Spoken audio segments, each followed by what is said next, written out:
ঠিক না বেটি? যারা নবীর সাথে বেয়াদবি করবে আল্লাহ তাদেরকে ওই উপলব্ধি করার বেয়াদবি যে করছে এই জিনিসটা উপলব্ধি করার ক্ষমতা পর্যন্ত তার মধ্যে রাখবে না। উপলব্ধি করলে তো সে তওবা করার সুযোগ পাবে। কি বলেন? আল্লাহ বলেন তোমার জীবনটাকে আমি জাহান্নামের মধ্যে নিয়ে গেলাম, এটা তোমাকে পর্যন্ত বুঝতে পর্যন্ত আমি দিব। দেখবেন আমাদের সমাজে অনেকে নবীর সাথে বেয়াদবি করে কিন্তু তার মধ্যে কোনো পরিবর্তন নাই।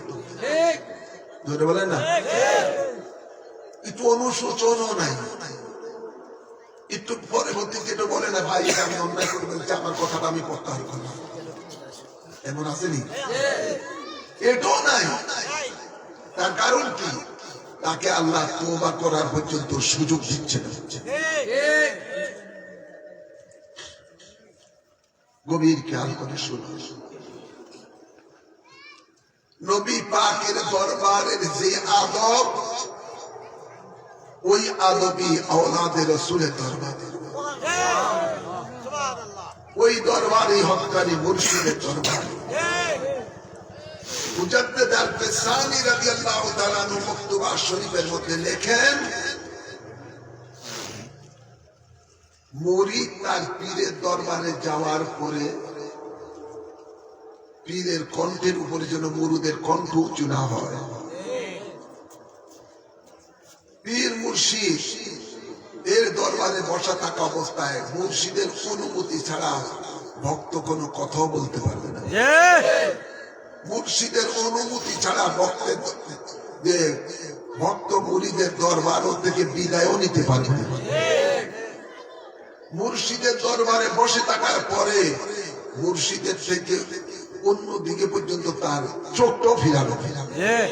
মুর্শিদ যেখানে বসে মুর্শিদের উপরে যেন তার শরীরের ছায়া যেন না পড়ে। মুর্শিদ যে জায়গায় বসে ওই জায়গার মধ্যে যেন ভক্ত না বসে। মুর্শিদ যে পেয়ালায় পান করে, বর্তনে পান করে, পানাহার করে, ওটাও যেন মুরিদ নিজে সেটা ব্যবহার না করে। এটার নাম তাজিম। এটার নাম কি? এটার নাম তাজিম। আদ-দীন কুল্লু আদাবুন, দিন ইসলামটাই হলো আদবের উপর। সুবহানাল্লাহ বলেন। শেখ সাদি রহমাতুল্লাহ আলাইহি বলতেছেন, আজ খোদা কাইমে তৌফিকে আদব বেআদব মাহরুম গশত আজ করলে রাও, যে আল্লাহ তুমি আমাকে বেআদব বানাইও না, বেআদব তোমার ফজল করম থেকে বঞ্চিত হয়ে যাও। মনে রাখবেন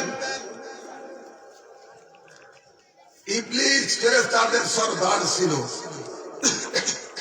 লক্ষ লক্ষ বছরের ইবাদত একটু বেয়াদবির কারণে ধ্বংস হয়ে গেছে। ঠিক না বেশি? জোরে বলেন। বেয়াদবের স্থান কিন্তু ইসলামের মধ্যে নাই। ইসলামের মধ্যে বেয়াদবের স্থান নাই। গভীর খেয়াল করে শুনে,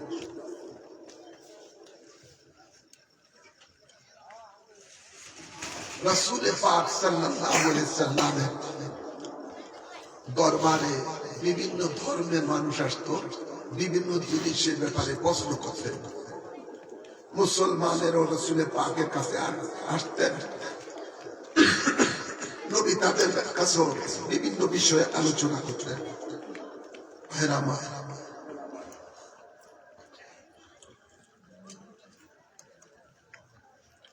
নবী কোনো কথা বললে যদি তারা না বুঝতো তখন বলতো রাইনা, ওগো রাসূল আপনার কথাটা আবার ব্যক্ত করুন, আবার পুনরাবৃত্তি করুন, আমরা আপনার কথাটা বুঝি না। এমন কি হয়? কি হয় না? জোরে বলেন। এই শিক্ষক ছাত্রকে পড়াইতে গেলে অনেক সময় ছাত্র না বুঝলে শিক্ষককে যে ওস্তাদ কথাটা বুঝি না আবার বলে, ঠিক না? এই সেন্টেন্সটা বুঝি না, এই ব্যাখ্যাটা বুঝি না আবার বলে। এমন হয় কি হয় না?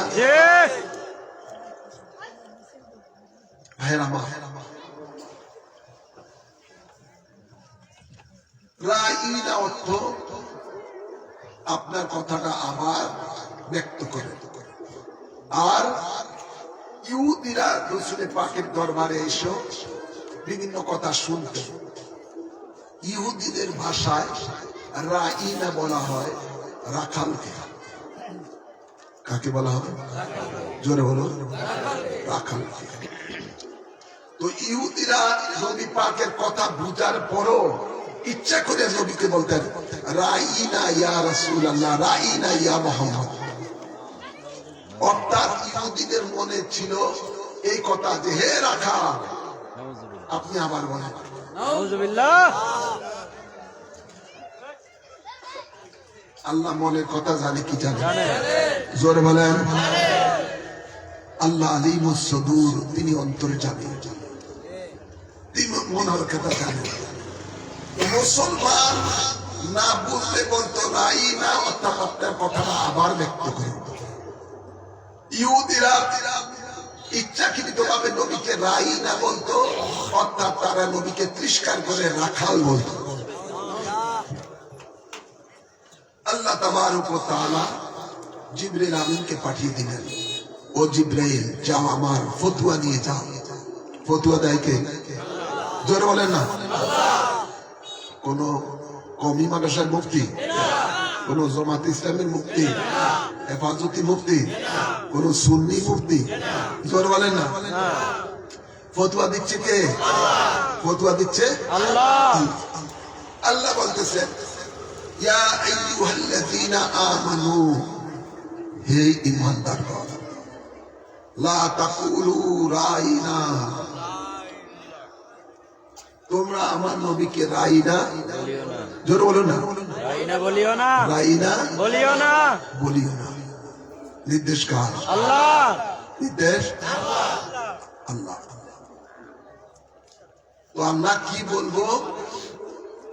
তোমার নবীর কথা যদি না বুঝি তাহলে কি বলবো? আল্লাহ বলবেন তোমরা বলো উনজুর না। সুবহানাল্লাহ বলেন না। ওয়াকুলু উনজুর না, তোমরা বলো নবী গো দয়ার দৃষ্টি করে। সুবহানাল্লাহ বলেন না। দয়ার দৃষ্টি করেন। যেহেতু উনজুর নার নেগেটিভ কোন আর অর্থ নাই, নেগেটিভ কোন অর্থ নাই। অথবা কি করবা? ওয়াসমাউ, আমার নবী কোনো কথাবার্তা বললে দ্বিতীয়বার যেন না বলতে হয়, গভীর ভাবে শুনে থাকো। সুবহানাল্লাহ বলেন না। ওয়ালিল কাফিরিনা আযাবুন আলীম, আল্লাহ বলেন কাফেরদের জন্য শক্ত আযাব রয়েছে। নাউযুবিল্লাহ বলেন। আওয়াজ করে বলেন। তো আল্লাহ কিয়ামত পর্যন্ত ফতোয়া দিয়ে দিয়েছেন আমার নবীকে রাইনা বলা যাবে জোরে বলেন না। রাইনা বলা যাবে না। এই ফতোয়া দেওয়ার পরে কোনদিন কোন সাহাবায়ে কেরাম জীবনে নবীকে বলে নাই রাইনা। সুবহানাল্লাহ। 1450 বছর পরে এখন ইহুদিদের এক দালাল একটা দলের পক্ষ নিয়ে মাঠে ময়দানে তাফসীরের কোরআন মাহফিলের নাম দিয়ে নবীকে বলা শুরু করেছে কাউবয়। নাউযুবিল্লাহ বলেন না। কাউ মানে গরু, বয় মানে তো ভালো, অথবা রাখাল, অথবা গরু চালক, গরু চালক, গরু রাখাল। নাউযুবিল্লাহ। কত বড় বেয়াদব! যেখানে আল্লাহ হারাম করে দিয়েছেন ঈমানদারের প্রতি, আমার নবীকে রাইনা বলবা না, অর্থাৎ রাখাল বলে ডাকবা না। গভীর খেয়াল করে শুনেন, ঈমানের কথা শুনুন। আজ তাফসীরের নামে বিভিন্ন জায়গায় মুনাফিকেরা নবীর সাথে বিভিন্ন ধরনের ব্যঙ্গাত্মক কথাবার্তা বলতেছে। কখনো বলে নবী কাউবয়, কখনো বলে নবী 2 টাকা চাকর। নাউজুবিল্লাহ। নাউজুবিল্লাহ বলতেন না? নবী চাকর হবে?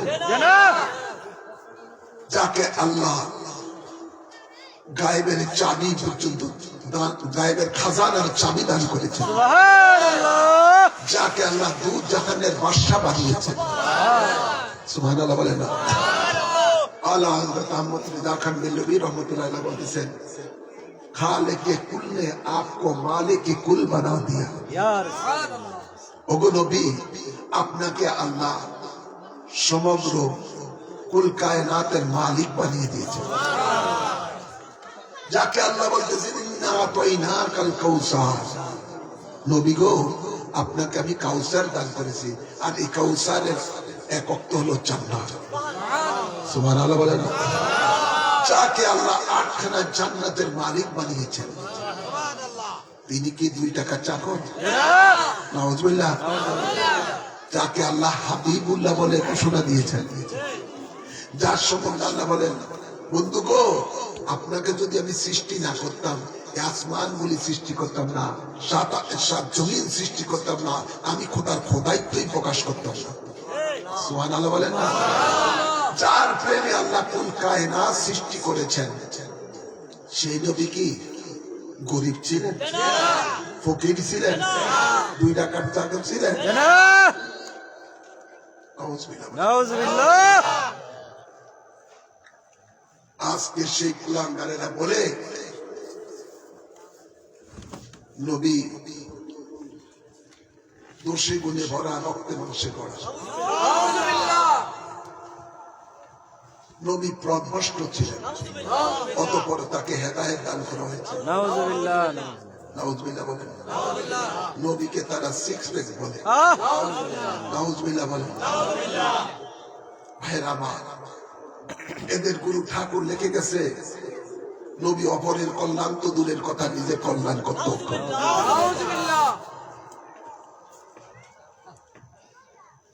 সালাফি ওয়াহাবি যেগুলো আছে, এগুলোর ওয়াজ শুনে ইউটিউবের মধ্যে বলে, ওই যেই নবী নূরের নবী তাকে তালাক দিত। নাউজুবিল্লাহ।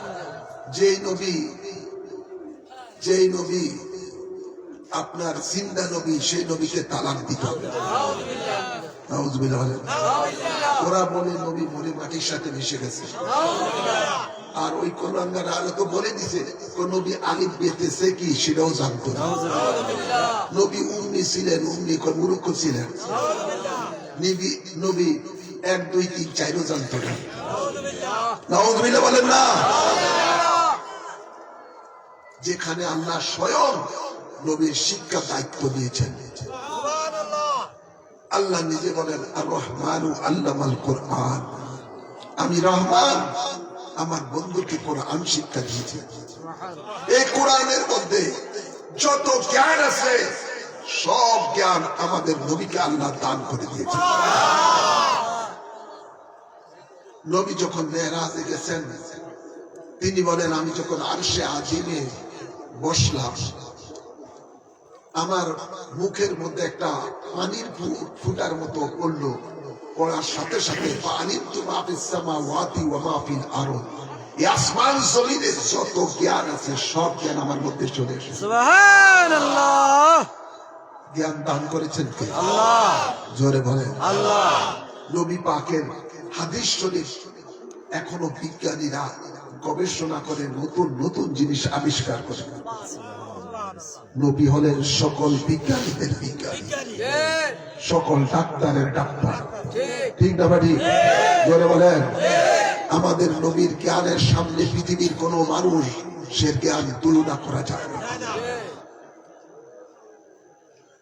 একদিন জিবরাইল আমিন রাসূল পাক সাল্লাল্লাহু আলাইহি ওয়াসাল্লামের কাছে এসে ওহী নিয়ে আসলেন, কাফ হা ইয়া আইন সাওয়াদ।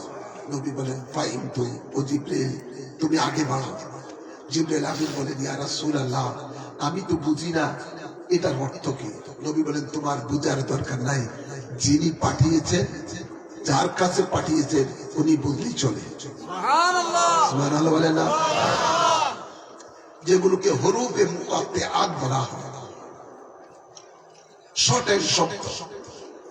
কোরআনে রয়েছে আলিফ লাম মিম। তাফসীরকারগণ বলেন আল্লাহ ওয়া রাসূলু আলাম।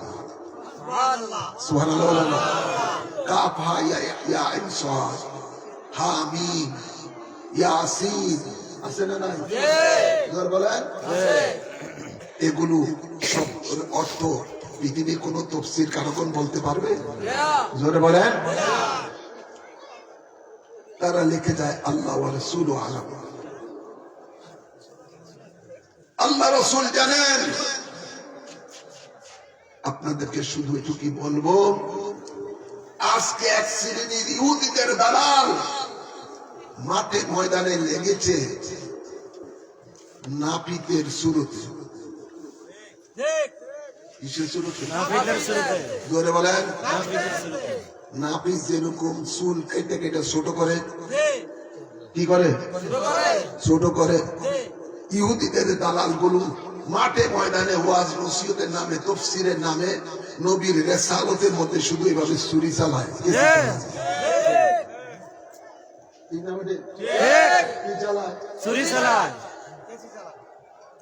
নবীর রিসালাতের উপরে শুধু কেসি চালায়, কুর চালায়। ওরা তাওহীদের কথা বলে রিসালাতকে মাইনাস করতে চায়।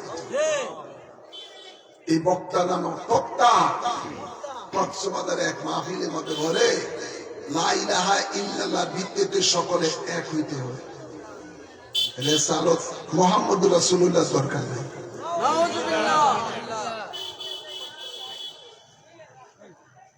যারা আল্লাহকে মানে, নবীকে বাদ দিতে চায়, ওরা কোশ্চিন কালো ইমানদার নয়। সালাফি ওয়াহাবিরা এখন বিভিন্ন জায়গায় দেখেন লা ইলাহা ইল্লাল্লাহ শুধু এই টুপি রাখে, মুহাম্মদুর রাসূলুল্লাহ মসজিদ থেকে কেটে দিচ্ছে। ওটা আল্লাহর সাথে কোনো সম্পর্ক নেই। ওই একসাথে হইলে এটা শিরক হয়ে যাবে। যেখানে আল্লাহ বলে কাছে পাশে যদি মুহাম্মদ থাকে সেটাকে মিটিয়ে দেবে। নাউযুবিল্লাহ বলেন। আওয়াজ করে বলেন। ভাইরা আমার, মনে রাখবেন আল্লাহকে মানার নাম ঈমান না, নবীকে মানার নাম ঈমান। নবীকে মানার নাম ঈমান। সে মানা কিভাবে মানতে হবে? যেভাবে সাহাবায়ে কেরামেরা নবীকে মেনেছেন, যেভাবে তাবিঈন ও নবীকে মেনেছেন, তাবে তাবিঈন ও নবীকে মেনেছেন, চার মাযহাবের ইমামগণ নবীকে মেনেছেন, চার তরিকতের ইমামগণ নবীকে মেনেছেন, সলফে সালিহগণ যেভাবে নবীকে মেনেছেন সেভাবে নবীকে মানতে হবে। আল্লাহ নবীকে যে মর্যাদা দান করেছেন, ওই মর্যাদা সহকারে নবীকে মানার নাম হলো ঈমান। নবী পাকের জমানার মধ্যে এইসব তাওহীদ বাদী কিছু লোক ছিল। এখন বর্তমান জমানায় কিছু যে তাওহীদ বাদী কতগুলি দেখেন না, শায়েখ নামের আগে শায়েখ লেখে, এগুলি আগে 4-5 বছর আগেও দেখা যায় না। নতুন আবিষ্কার কি ওই যে কয় না, ওই যে নতুন নতুন এটি কয়েক বছর ধরে আবিষ্কার হয়েছে। এই তাওহীদবাদী গোষ্ঠী নবী জমানায়ও ছিল। আল্লাহ এদের ব্যাপারে বলে ওয়ামিনান নাসি মান ইয়াকুলু আমান্না বিল্লাহি ওয়া বিল ইয়াউমিল আখির ওয়া মা হুম বিমুমিনিন।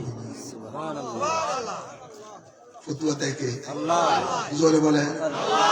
আল্লাহ বলেন কিছু মানুষ আছে যারা বলে থাকে আমি ঈমান এনেছি আল্লাহর উপরে, ঈমান এনেছি আখিরাতের উপরে। আল্লাহ বলেন ওমা হুম বিমুমিনিন, তারা মুমিন নয়। কথা কার? কথা বুঝেন তো? ওমা হুম বিমুমিনিন, তারা মুমিন নয়। কি আল্লাহ আপনার উপর ঈমান আনছে, আখিরাতের উপর ঈমান আনছে, তারপর আপনি বলেন ঈমানদার না? বলে ঈমান কি? আল্লাহ বলেন যারা আমার নবীকে মাইনাস করে আমি আল্লাহকে খুশি করার জন্য নারে তাকবীরের স্লোগান দেয় আর নারে রিসালাতের স্লোগানকে পালতু করে। নাউজুবিল্লাহ বলেন। আমার নবীকে মাইনাস করে যারা আমি আল্লাহকে মানার ঘোষণা দেয়, আল্লাহ বলেন এরা কখনো মুমিন হতে পারবে না। ও আল্লাহ, মুমিন কি? আল্লাহ বলেন মাইয়ুতির রাসূল ফাকাত আতা আল্লাহ। মুমিন হলো আমার নবীকে মানার না, নবীকে মানার না। এটা কি আমার কথা? জোরে বলেন। কার কথা? আল্লাহ। ভাইয়ের আমার গলার আগে বলছি, গলা ভাঙ্গা, গলার দিকে তাকায় না কথার দিকে তাকান। নবী পাক তবুকের যুদ্ধে যাচ্ছিলেন, গরমকাল ছিল। নবীর সামনে পিছনে সাহাবীরা, পিছন থেকে কয়েকজন সাহাবী বলতেছে মুহাম্মদ সাল্লাল্লাহু আলাইহি ওয়াসাল্লাম এই বিশাল কাফের বাহিনীর সাথে কিভাবে জয়লাভ করবেন, এটা কি সম্ভব? এই বলে তারা নিজেরা হাসতেছে। কি করতেছেন? জোরে বলেন। অনেক সময় দেখবেন অনেকের কাছে কর্মটা না ভালো না হইলে এটা নিয়ে তাচ্ছিল্য করে, হাসাহাসি করে, ঠিক না বাড়ি? তার কাছে যদি পছন্দ না হয় এটা নিয়ে সমালোচনা করে, হাসে। আছে না নাই? জোরে বলেন।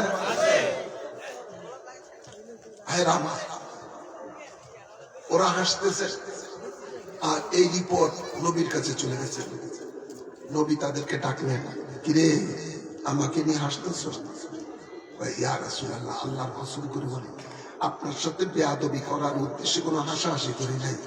কথা বলতেছি, কথার চলে কথা এসে গেছে। আপনি এত বিশাল বড় কাফের বাহিনীর সাথে ছোট্ট একটা মুসলমান বাহিনী নিয়ে কিভাবে জয়লাভ করবেন, এই নিয়ে আপনি একটু কথা হঠাৎ করে মুখে হাসি এসে গেছে, আর অন্য কিছু না। আল্লাহ মনের কথা জানি কি জানি? জোরে বলেন। সাথে সাথে আল্লাহ জিবরিল আমিনকে পাঠিয়ে দিলেন। জিবরিল আমিনকে পাঠিয়ে দিলেন এই আয়াতে কারিমা নিয়ে। ও বন্ধু আপনি বলুন, আবিল্লাহি ওয়া আয়াতিহি ওয়া রাসূলিহি কুনতুম তাস্তাহজিউন। তোমরা কি আল্লাহর সাথে, আল্লাহর কোরআনের সাথে, আল্লাহর রাসূলের সাথে ঠাট্টা করতেছো? কথা কার? জোরে বলেন। অর্থ কোনো বুঝতে কোনো সমস্যা নাই তো? ঠাট্টা করছে নবীর সাথে, ডাইরেক্ট নয়, ইনডাইরেক্ট। ডাইরেক্ট না, ইনডাইরেক্ট। নবী কর্ম নিয়ে ঠাট্টা করছে। আল্লাহ বলেন হে দুনিয়ার মানুষ জেনে রেখো, আমার নবীর সাথে ঠাট্টা করা মানে আমি আল্লাহর সাথে ঠাট্টা করা। নবীর সাথে ঠাট্টা করা মানে আল্লাহ বলেন আমার কোরআনের সাথে ঠাট্টা করা। ঘোষণা কার? আল্লাহ বলেন কুল আবিল্লাহি ওয়া আয়াতিহি ওয়া রাসূলিহি কুনতুম তাস্তাহজিউন। তোমরা কি বন্ধু আপনি তাদেরকে বলেন তারা কি আল্লাহর সাথে, আল্লাহর কোরআনের সাথে, আল্লাহ রাসূলের সাথে ঠাট্টা করতেছে? ভাইরা আমার,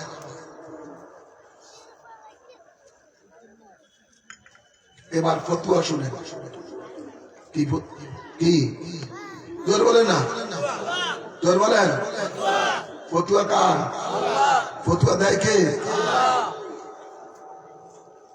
কওমি হুজুরের ফতোয়া না, শায়েখ গো ফতোয়া না, সালাফি শায়েখ গো ফতোয়া না, মওদুদি মার্কার মুফতির ফতোয়া, গাট্টিওয়ালা মার্কা মুফতির ফতোয়া। জোর বলেন না। ফতোয়া কার? আল্লাহ। এবার আল্লাহ ফতোয়া দিচ্ছেন লা তাতাজিরু, কোন বাহানা চলবে না। সুবহানাল্লাহ। লা তাতাজিরু, কোন বাহানা চলবে না। কাদ কাফারতুম বাদা ঈমানিকুম, নিশ্চয়ই তোমরা কুফরি কলেমা বলেছো ঈমানের পরে। চিনা ইমানদার আমার নবীর সাথে বেয়াদবি করা এটা কুফরি হয়ে গেল তো না কাফের। নবীর সাথে বেয়াদবি করলে একটা করলেই যথেষ্ট, 10টা লাগে না, 10টা। আর আমাদের সমাজে কত বলি বেয়াদব লাগাতার শুধু একের পর এক নবীর সাথে বেয়াদবি করে যাচ্ছে। আর এই দেশের কতগুলি মানুষ, এগুলো মানুষটাও মানুষ আল্লাহ জানে, তারা তার ওয়াজ শোনার জন্য পাগল হয়। ইউটিউবের মধ্যে ফোনা ভাই পর্যন্ত তাগর ওয়াজ শুনে আছে না নাই? বলেন। আরে যার মধ্যে নবীর জাররা পরিমাণ মহব্বত থাকবে, নবীর সাথে বেয়াদবি করে না ব্যক্তি যদি হিমিলনের বাঁশি বাজানের মতো সুমধুর কণ্ঠ যদি ওয়াজ করে, তার ওয়াজ কখনো ইমানদার শুনবে না। আকাশের উপর দিয়ে যদি উড়ে, পানির উপর দিয়ে যদি হেঁটে যায়, আগুনের উপর দিয়ে যদি হেঁটে যায়, কোটি কোটি মানুষ যদি তার ওয়াজ শোনার জন্য যায়, কিন্তু যার মধ্যে ঈমান আছে, রাসূলের পাকের প্রেম ও ভালোবাসা আছে, সে কখনো ওই বেয়াদবের রাসূলের ওয়াজ শুনবে না।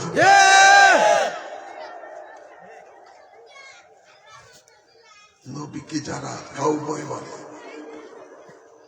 বিভিন্ন ধরনের বেয়াদবি শব্দ উচ্চারণ করে, নবীর পরিবারকে ভার্জিনা বলে, তালাক খাওয়াইনা বলে, নাউজুবিল্লাহ বলেন না, এগিয়ে বলে আবার বাংলাদেশও ইসলাম কায়েম করতেছে।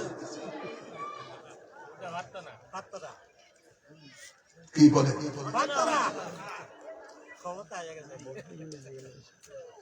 আরে এই দিন দিন না আরো দিন আছে, আছে না না? আল্লাহ ছেড়ে দেন না, ছেড়ে দেন। নবীর সাথে যারা বেয়াদবি করেছে এদের কোনোদিন আল্লাহ ছাড়েন নাই, ছাড়বেও না। ঠিক না ভাই? জোরে বলেন। আল্লাহ স্পষ্ট জানিয়ে দিয়েছে যে নবীর সাথে ডাইরেক্ট অথবা ইনডাইরেক্ট কেউ যদি চুল পরিমাণ বেয়াদবি করে, সে আর মুসলমান থাকতে পারে না, ইমানদার থাকতে পারে না, সে কাফের হয়ে যাবে।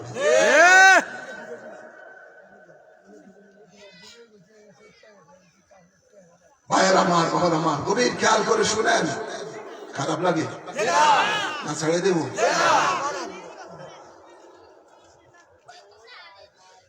নবী হলেন ঈমান, নবী হলেন, নবী হলেন আমাদের ঈমান। ঈমান ঠিক, আমল ঠিক। ঈমান যদি ব্যাঠিক থাকে, আমল করতে করতে করতে করতে করতে যদি একবার টঙ্গী শহরে যান, কাজ হবে না। নামাজ পড়তে পড়তে কপালের মধ্যে দাগ ফলে দেন, কাজ হবে না। জোরে বলেন না। যতই কিছু করেন না কেন, কোন কাজে আসবে? এটা কি আমার কথা? আল্লাহর কথা। কার কথা? আমিলাতুন নাসিবাতুন তাসলা নারান হামিয়া। যাদের ঈমানের মধ্যে ত্রুটি, আমলের মধ্যে ফিটফাট, আল্লাহ বলেন এদেরকে আমি হামিয়া নামক জাহান্নামে নিক্ষেপ করব। নাউজুবিল্লাহ বলেন। আর আপনার ঈমান যদি ঠিক থাকে, আমলের ত্রুটি থাকে, নবী বলেন উম্মত রে, ও আমার পাগল, তুই কোনো চিন্তা করিস না। শাফাআতি লিআহলিল কাবায়ের মিন উম্মতি, আমার ওই গুনাহগার উম্মতদেরকে আমি শাফায়াত করব। সুবহানাল্লাহ বলেন না? ক্ষমতা দিয়েছেন কে? আওয়াজ করে বলেন। আমাদের দয়াল নবী হাসরের ময়দানে আল্লাহর সামনে সিজদায় পড়ে যাবেন। সিজদায় পড়ে নবী শুধু কাঁদবেন আর আল্লাহর প্রশংসা করবেন। আল্লাহ তখন কাহারের নাম পরিবর্তন করে ফেলবেন, রাহিম নাম ধারণ করবেন।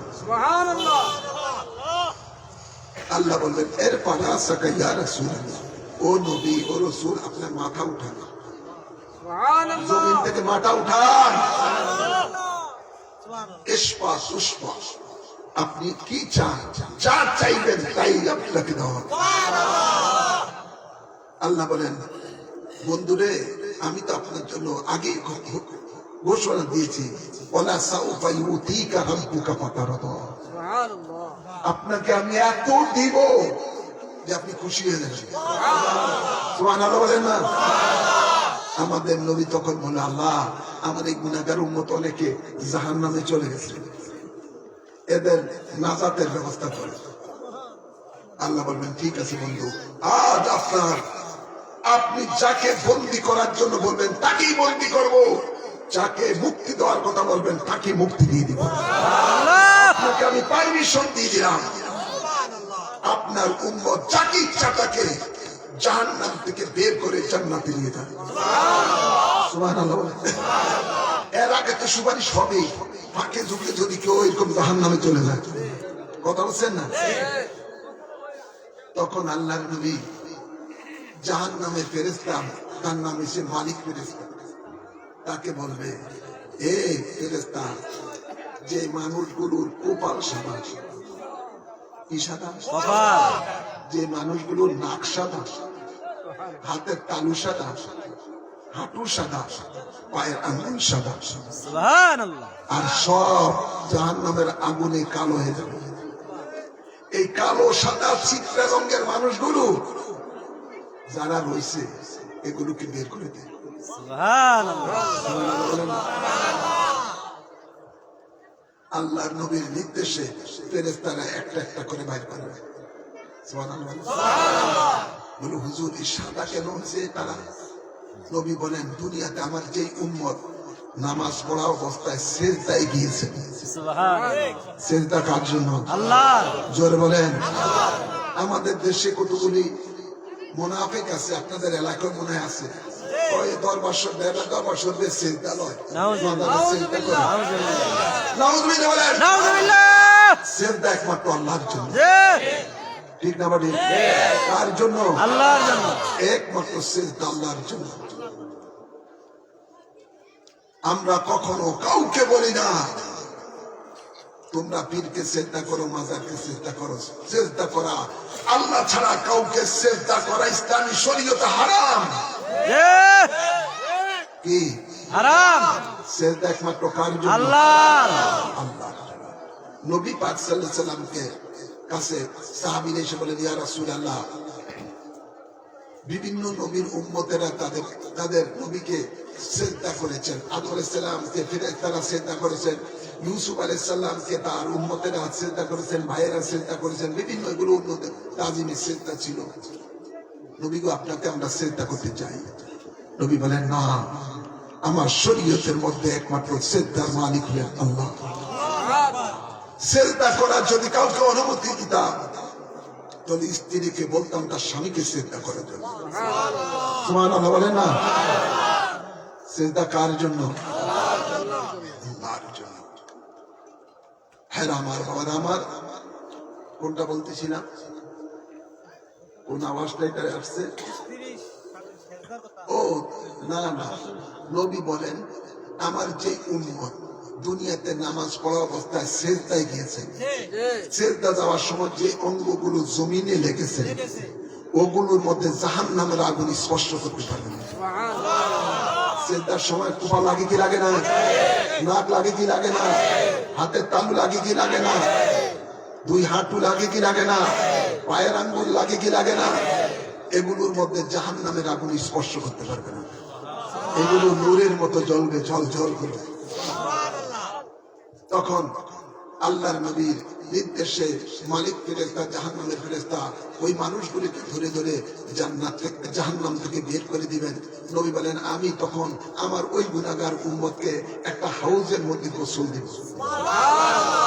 দেওয়ার পরে ওই উম্মতের শরীরের মধ্যে আর কোনো পোড়া দাগ থাকবে না, পুরা শরীরটা নূর হয়ে যাবে। সুবহানাল্লাহ বলেন না, কি হয়ে যাবে? তখন নবী বলেন, যা এবার জান্নাতে চলে যা। এটা কার জন্য? এই জিনিসটাই, এই নিয়ামত কে পাবেন? যার ভিতরে ঈমান আছে। কি আছে? ঈমান। জোরে বলুন, ঈমান আছে। ঈমান আছে, তার নসিব এটা হয়। ভাইয়ের আমার, ঈমান কি? নবী বলেন, আলা আলা ঈমান লিমান লা মুহাব্বাত লাহু। যার অন্তরে আমার মহব্বত নাই, তার ঈমানও নাই। ঠিক না বেটি? জোরে বলেন। হযরত আবু রাসূল আকিল রাদিয়াল্লাহু তাআলা রাসূল পাক বলেন, ইয়া রাসূলুল্লাহ, মাল ঈমান? ঈমান কি জিনিস? নবী বলেন,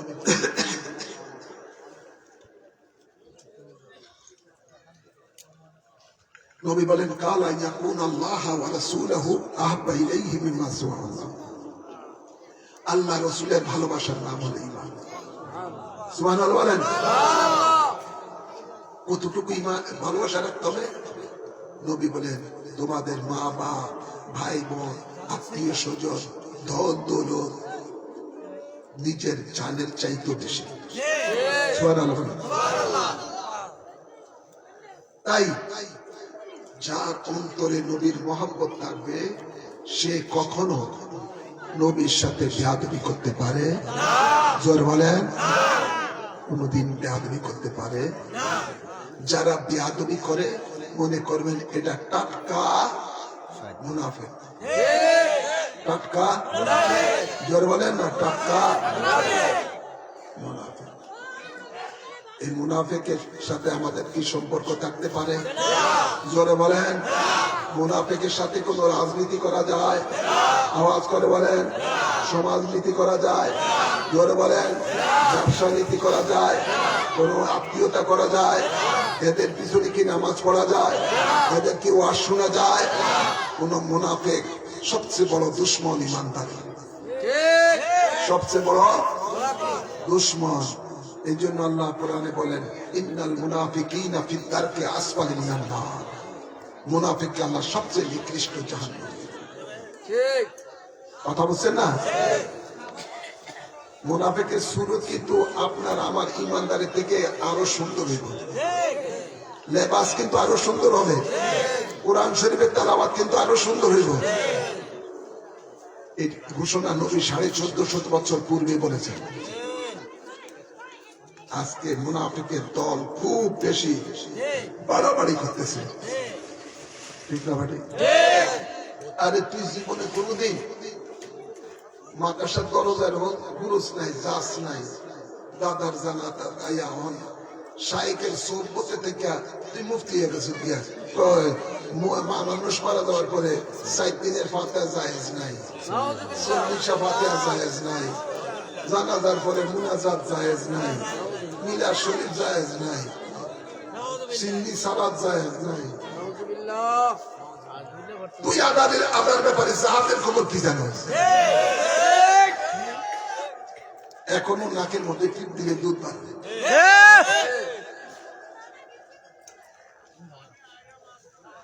আল্লাহ এদের থেকে জাতিকে হেফাজত করে। আমিন, আমিন বলেন।